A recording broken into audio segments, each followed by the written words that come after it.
अब आ जाइए जी आगे, देखिए बोर्ड की तरफ। अब बोर्ड पर देखिए कि पहला नंबर जो 4 हिस्सों में खत को तकसीम किया गया था, उसका पहला पॉइंट है अलकाब। अलकाब के बारे में मैं यहाँ पर तफसील से लिख दी हूँ और एक बार मैं पढ़ के आप सबको बता देती हूँ।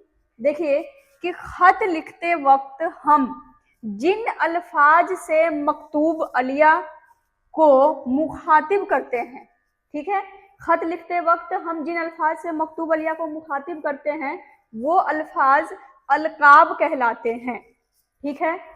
अलकाब ही से हमें मकतूब अलिया के रुतबे का अंदाजा होता है, ठीक है, कि अलकाब जो हम लोग तमहीद बांधते हैं ना खत लिखते के टाइम शुरू करते हैं, खत को कैसे शुरू किया जाता है, तो वहां पर जो अल्फाज इस्तेमाल करते हैं उससे क्या होता है कि मकतूब अलिया के रुतबे का अंदाजा होता है, ठीक है। जैसे मेरे प्यारे दोस्त जनाब वालिद साहब, मुहतरम एडिटर साहब वगैरह, ठीक है। जब तमहीद बांधते हैं, जब कोई काम खत लिखना शुरू करते हैं, तो क्या होता है कि इसी अलकाब की वजह से ही पता चलता है, अलकाब में जो लफ्ज इस्तेमाल किया जाता है उससे अंदाजा लगाया जाता है कि जिसको खत भेजा जा रहा है उसके रुतबे के बारे में, कि क्या वो मेरे वालिद साहब को लिख रहे हैं या अपने अजीज दोस्त को लिख रहे हैं या एडिटर साहब हो गए, हेड मास्टर, मतलब कि इस चीज से अलकाब से ही पता लगाया जाता है, ठीक है।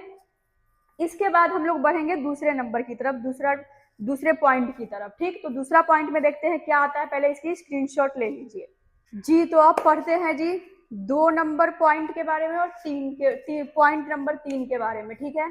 तो चलिए देखिए कि पॉइंट नंबर क्या था, 2 आदाब। तो आदाब में क्या लिखा जाता है, खत लिखते हैं जब, तो आदाब में कैसे लिखा जाता है, कैसे क्या क्या कौन कौन सी अल्फाजें लिखी जाती है उसके बारे में जानेंगे।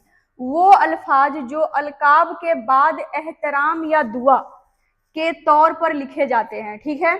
आदाब में क्या होता है कि अलकाब के बाद जो अल्फाज एहतराम या दुआ के तौर पे लिखे जाते हैं आदाब कहलाते हैं, ठीक है।